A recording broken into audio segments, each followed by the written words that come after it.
Let's check out the new video from our friends at Neopunk FM called Millennial Music. I don't know what it's about, although I see the word emo here on screen.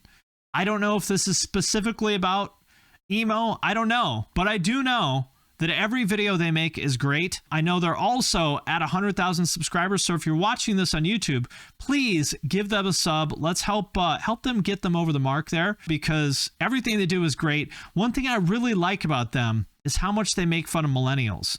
But, you know, there's like the boomers were always complaining about millennials, right? Like, oh, you know, the avocado toast, all that stuff, you know, millennials are killing this or that. But what I like about them is it's Gen Z punching up, making fun of the dusty ass millennials. I like it. As a fellow member of Gen Z, I approve. Anyway, let's check it out. Let's see what they have to say. Emo music has been getting really popular again, specifically emo-themed live music events. Yes. And for some reason, they make a lot of money. Well, I think we know why they make a lot of money is because this is like 32-year-olds with an office job and no kids that want to go sing along to their favorite MCR and Fall Out Boy songs. And, whoa! Whoa! They want to cut loose before they have to go back to work on Monday. Let me show you. Flashback to 2022, an announcement of When We Were Young, the 2000s emo and pop punk mega festival, featuring acts like My Chemical Romance and Paramore, which sells out immediately, as in like less than an hour. Yeah, nostalgia is a hell of a drug. It's true. Whenever people turn 30, they miss everything from high school. That's what it is. You know, they've got some disposable income. They're like, you know, babe, let's spend $2,000 going to Las Vegas so we can see Dashboard Confessional and Alkaline Trio. Book it. Anyone who wants a ticket after that has to sign up for a wait list that has their credit card info pre-filled in, so that the second a new ticket is made available, your account will auto-purchase it. A second Consumerism. Sells out immediately. When We Were Young 2023.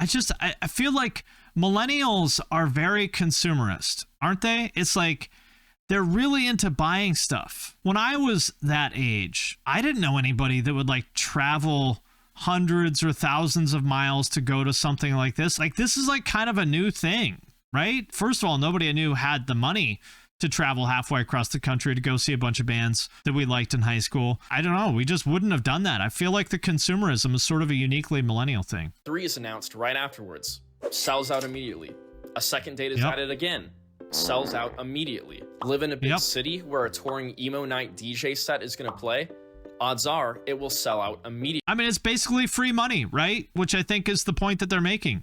Like, cashing in on millennial nostalgia is like printing money. Why wouldn't you do it? Emo's not dead. The Cruise sells out immediately. Millennials are the new boomers, I think, is the point that they're trying to make here. You know, a cruise. And hey, listen, respect to the folks at Emo's Not Dead. I think they're awesome. Respect. I will never fault anybody for getting their bag. I'm just saying millennials are the new boomers. That's all I'm saying. What the fuck?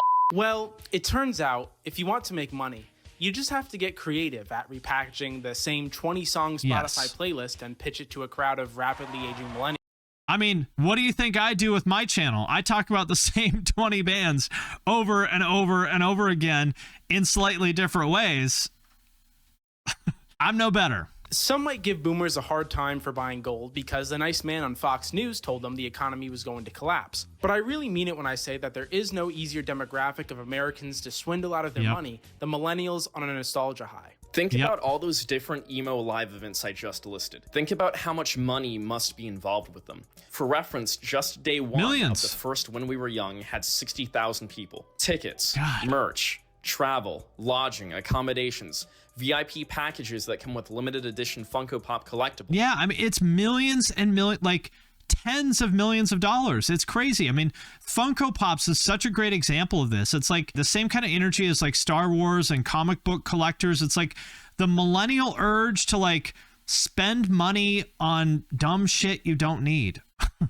And there also isn't just one Emo Night DJ event company. The nostalgia economy is big enough to support dozens of that tour all across the country, as well as one-off local events. For a generation that the media has always roasted for being broke and having no shot at paying off their house or retiring, they might be single-handedly propping up the entire live music industry. I like this, the nostalgia economy. I like that. And I will say, thank you, elder emos. Thank you, millennials, for making me a part of the nostalgia economy. I appreciate your business.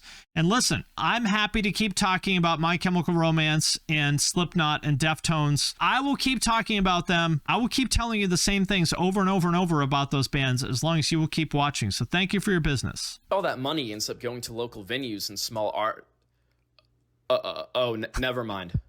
Financial domination, also known as financial domination, is a fetish lifestyle activity in which a submissive is required to give gifts or money to a dominant. In this fetish lifestyle, in particular a practice of dominance and submission, a submissive, cash piggy, fin sub, human ATM. The cash piggy. Listen, I am open to finding myself a cash piggy. If there's anybody out here watching this that would like to be financially dominated by sending outrageous amounts of money to their favorite YouTuber, if you would like to be my cash piggy, I'm accepting applications right now.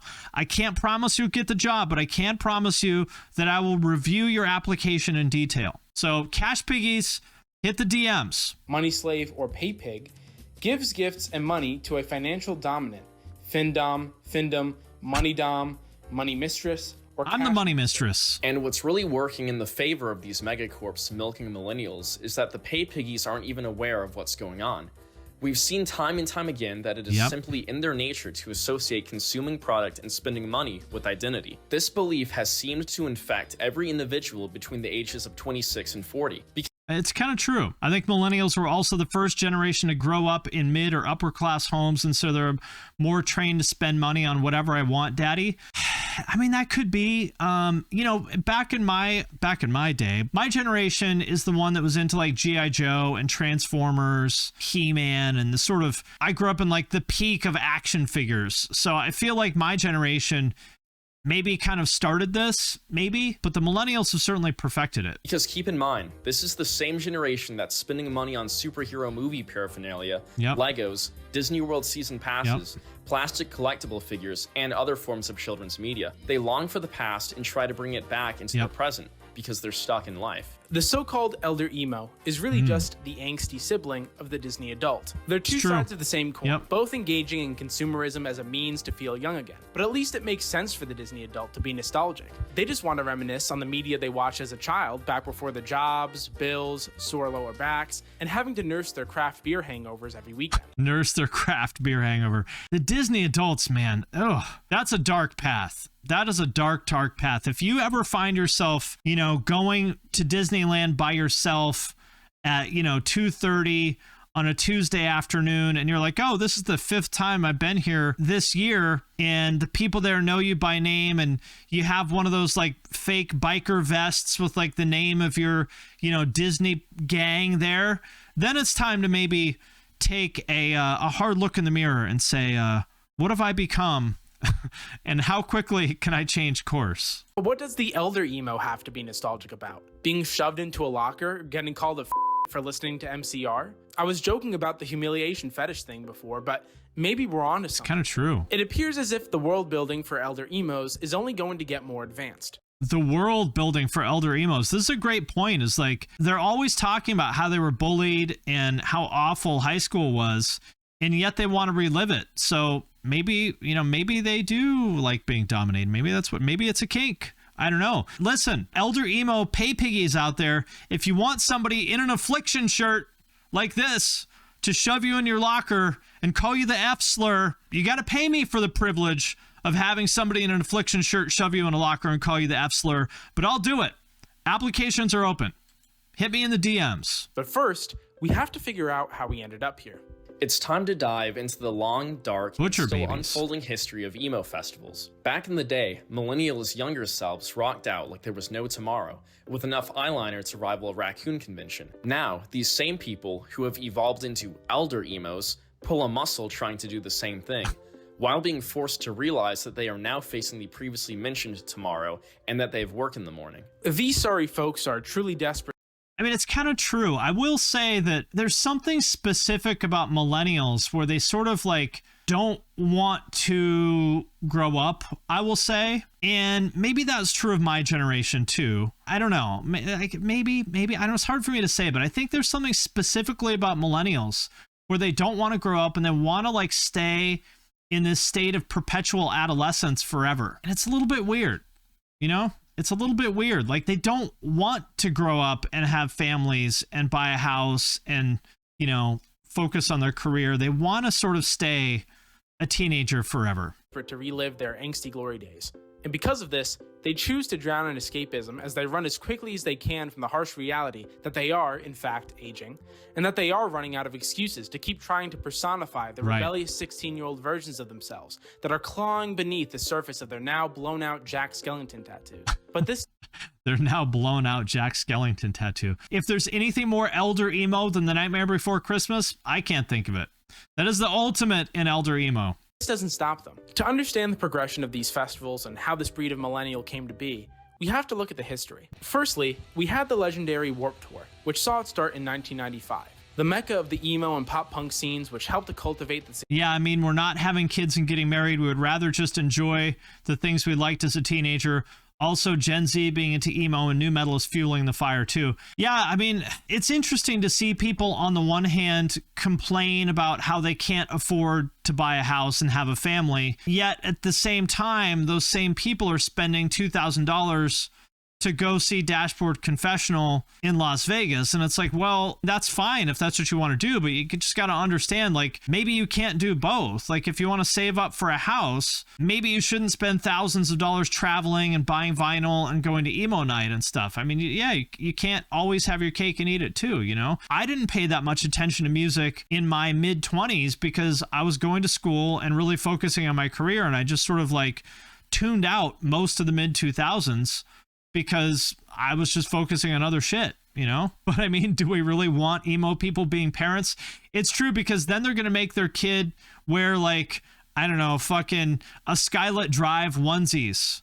And nobody wants that, right? I would call 911 if I went to like Safeway and I saw a kid wearing a Skylit Drive onesie. I'd be like, hello, Child Protective Services. I need to report some horrific abuse. Warped Tour began to lose its luster and become less relevant, which made way for 2014's Emo Night DJ parties to swoop in and bring back emo as something more than just an old cringy fad. And but it's kind of true that Emo Night sort of took the place of Warped Tour, but it didn't really, because Warped Tour was always about new artists. Not entirely. They always had some legacy artists too, but like Warped Tour was a place that would like really embrace and showcase new artists, whereas Emo Night is the exact opposite of that, right? Emo Night is like pure nostalgia, which, you know, is fine. I think hats off to Emo Night for making a bunch of money off of this, but it's not really the same thing. Also, Emo Night's not all ages, is it? Whereas Warped Tour was. Like Warped Tour, you know, there would be like 12-year-olds there, and I hope 12-year-olds aren't going to Emo Night. Emo Night slapped the great big nostalgia sticker onto the term. As time went on, these events began to lose the spotlight to its bastard grandchild, the When We Were Young Festival, which screams non-GMO, nostalgia-fed cash cow from the very title. It's the shallow, one-dimensional promotion. Okay, but it doesn't get any worse than that, right? That's right. You too can experience emo at the Emo Night cruise, or sorry, Emo's Not Dead cruise, full of big fat people on a big fat body of water. Now, if you're buying a single ticket, that's going to... I mean, there's nothing wrong with this Emo's Not Dead cruise. Again, much respect to the Emo's Not Dead people. And like, listen, in the words of your girl Ruby Rose, get the money, sis. But it's just like, imagine even 10 years ago, the idea of like a pop punk or a metalcore cruise or something like that. Like, this is something I would have come up with 10 years ago for a joke. Nobody would be going on like a Risecore cruise 10 years ago. Like, this level of like commercialism is really a new thing. It'll run you about $2,000, unless of course you want to swing for the owner's suite, which, let's be real, who wouldn't? In which case it's gonna be more like $6,000. But don't freak out, because you're getting a lot of emo bangs for your emo buck. For example, you can watch... You leave my girls, Melissa and Allison, out of this. All right, buddy? Hands off. The Tonight Show, hosted by Matt Cutshall. You know, Matt Cutshall. You can also watch a live taping of the E&D, or Emo's Not Dead, podcast, hosted by Matt Cutshall. I mean, podcasts, also a very millennial thing, right? And I say that as someone who has podcasts, like the meme, you know, when you take your kid to career day and dad shows up with his Patreon and SM7B. You know, very Matt millennial. Cutshall. host of the Tonight Show, who is... Oh, he owns the cruise. He owns Emo's Not Dead, the brand. Okay, got it. And there's also activities like the belly flop competition. It's just... Do you guys know what parrot heads are? Parrot heads are Jimmy Buffett fans. They're kind of like deadheads, but like they're sort of like the rich boomer version of deadheads. You know, they're just all about Jimmy Buffett. They go to Margaritaville, his restaurants, and like, you know, it's like this whole lifestyle. Their whole lifestyle revolves around being a fan of Jimmy Buffett. By the way, I love Jimmy Buffett, and I hope when I'm older, I hope my lifestyle goal is to become a parrot head. But really, the emo kids are just the new parrot heads, right? Going on cruises, they are. Remember the big fat bodies I was talking about? See, that was relevant. But see, it's all worth it. You can watch all the bands that you just saw at When We Were Young a month earlier, only this time Yellowcard is headlining. Yellowcard is a headliner. It's a little rough. So you can watch them play that one song again, as well as live band karaoke by the Emo Band. They're a band and they're emo. Get it? They're not just any band. They're an emo band. The emo band. Music. It's not just a cruise. It's an emo cruise. It's not just a podcast. It's the emo podcast. See, this is what I'm saying. Elder emos are the new parrot heads, and these guys have a great point. It's like, this is like weaponized nostalgia. It's free money. I should make shirts that just say listen to emo on them, because I have the listen to new metal ones, which by the way is my most popular one. I bet you if I make a listen to emo shirt, I need to make a note of that, because that just occurred to me. It's not the Tonight Show with Matt Cutshall. It's the Emo Tonight Show with Emo Shaw. Emo merch, emo salsa, trademark it, copyright emo salsa, that little symbol on it. I'm cutting my wrist because where do I get the emo salsa? Look at that, I'm bleeding cash, bitch. I would have cried if someone told me this is the future when I was an emo kid on MySpace in 2005. That's what I'm saying. And like, again, there's nothing wrong with any of this stuff. Like, if people enjoy going to emo night and going on the Emo's Not Dead cruise, that's totally, I have no issue with that. Hats off to all the people making some money off of this stuff. It's just, who could have ever seen this one coming? You know, like, imagine when you were, you know, putting fucking Seosin in your top 8 on MySpace in 2006. Who could have ever imagined that 17 years later, there'd be a fucking cruise? Emo tire. It's like Supreme, you know, like the Supreme brick, and there's like a Supreme crowbar and a Supreme shovel.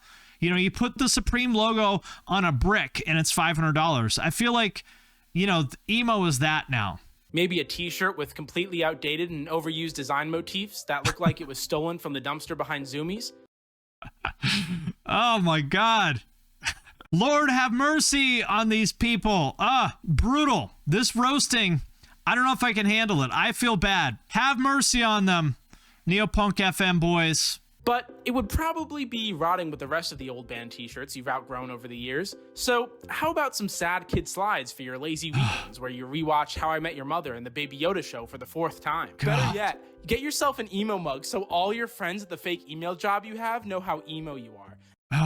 By the way, let me show you something that I have right here. I have an entire box of Emo's Not Dead merch right here, which they sent me. Thank you, Emo's Not Dead. I appreciate it. I am a fan. I like this brand. I think they're cool. I am a fan of them, but everything that the Neopunk FM boys are saying is true. And I say, hats off to the Emo's Not Dead people. You spot an opportunity in the market. You say, look at those emo pay piggies over there. Let's shake them down for every fucking last penny they have so they can never buy a house.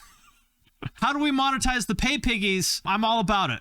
I'm a fan. Don't worry. You can even bundle it with your Emo's Not Dead Broken Heart coffee blend. Though festivals have existed within this music subculture for nearly 30 years at this point, it's safe to say that they've fallen far from favor of the public eye, or really anyone that's just not a yokel. But I do want to give them the benefit of the doubt here.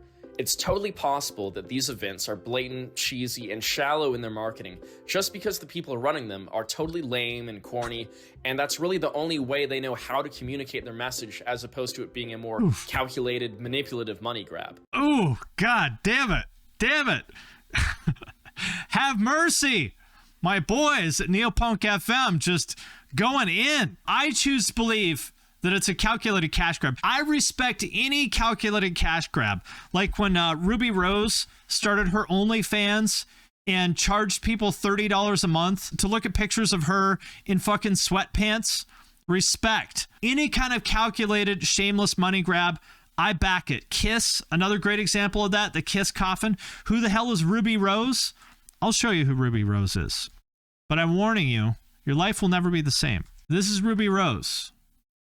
Would you pay $30 a month to look at pictures of her in sweatpants? I bet you would. After all, with the millennial generation, it's often impossible to know if they're being ironic or not. He said it's often impossible to know if the millennial generation are being ironic or not. I think millennials have lost any sense of irony. Like, it used to be 10, 15 years ago that the millennials were like clever and ahead of the curve. I think millennials are the new boomers. Like, millennials are not ironic anymore. Millennials have lost any kind of self-awareness. They're just pay piggies now. There's no irony anymore. They're just pay piggies. That's all it is. The history of these festivals and events and how far they've come, or rather, how far they've fallen. And we have our characters, the demographic paying to keep them going. This means it's time for some psychoanalysis. We must ask, why? Why are these grown adults so willingly prostituting their longing for the past to these pseudo-musical corp gods? Basically, corporations have become experts at taking advantage of the rose-colored reminiscing for the past that the elder emos hold so dearly. Yes, they have. Why the fuck do you think I've made the same video about nu metal at least 5 times? At least, maybe more. And people keep watching it.